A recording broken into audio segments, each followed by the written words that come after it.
সবাই নন্দী স্কুলে পড়ছি আমরা, যত জানাচ্ছি, কিন্তু বহু বছর পর স্কুলে।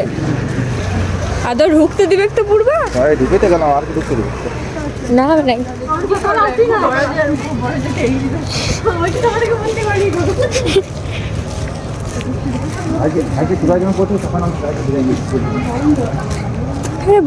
স্কুলটাই দেখি অল্প। ভাই কত বছর পর স্কুল আসছি রে, বহু বছর পর।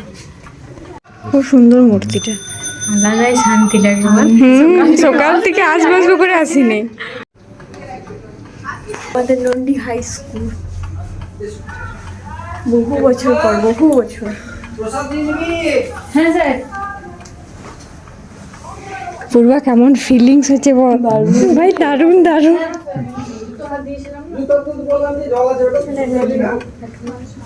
আমাকে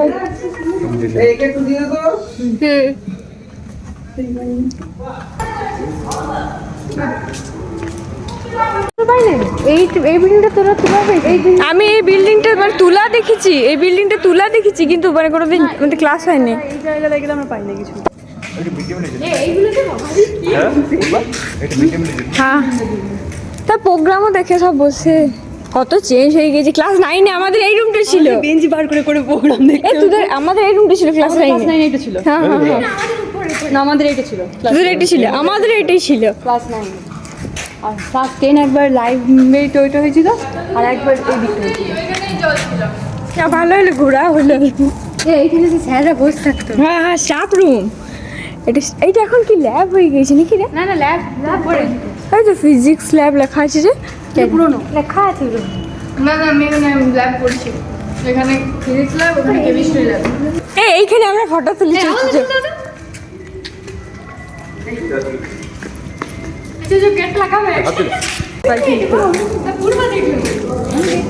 এটা পুরাটাই পূর্বার ক্রেডিট।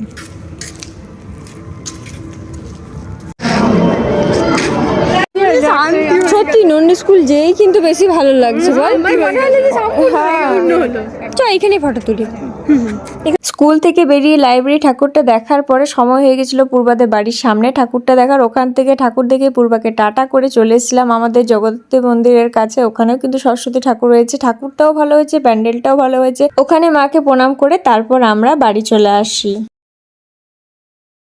ঘুরতে গিয়ে সব থেকে বেশি ভালো লাগলো স্কুল, যে কারণ অনেকদিন পর স্কুল গেলাম, বেশ আলাদা রকম একটা ফিল হলো। ঠাকুর প্রত্যেকটা জায়গাতেই সুন্দর হয়েছে, ভালো হয়েছে, কিন্তু আগের মতো ছোটবেলার মতো আনন্দ নেই, ভালো লাগছে না সেইভাবে। মনে হলো গেলাম দায় ছাড়া গেলাম। যাই হোক, তোমরা কেমন কি এনজয় করলে অবশ্যই জানিও। আমার মোটামুটি হয়েছে, সকাল থেকে যেমন তেমন করে ব্লগটা কন্টিনিউ করে রেখেছি, ব্যাস এই যা। আমি তো ঘর চলে এলাম, বুনি গেল কোয়েলকে একটু সামনে একটু এগিয়ে দিতে। দিন আমার সময় হয়ে গেছে কোয়ার্টার যাবার, ওই জন্য উনি রেডি হচ্ছে। কটা বাজছে রে বুনি? প্রায় 9টার কাছাকাছি।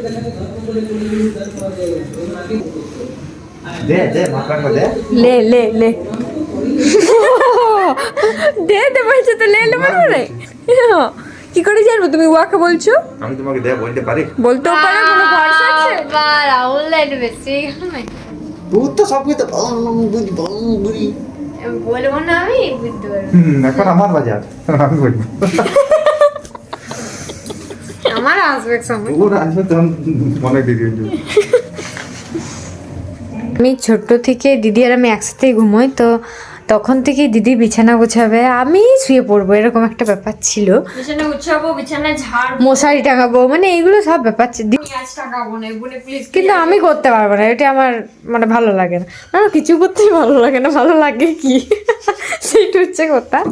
তো দিদি এগুলো করতে, আজকেও দিদি এটাই করছে। তার কিছু বলবি?